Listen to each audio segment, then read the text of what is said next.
Yung mga hintil, kagaya natin, ang hintil po sa Biblia, lahat ng bansa labas ng Israel.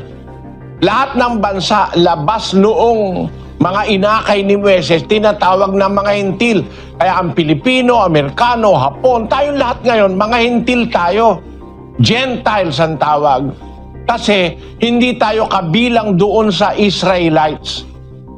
Ngayon, ang mga hintil ang wika, tagapagmana, mga kasangkap ng katawan.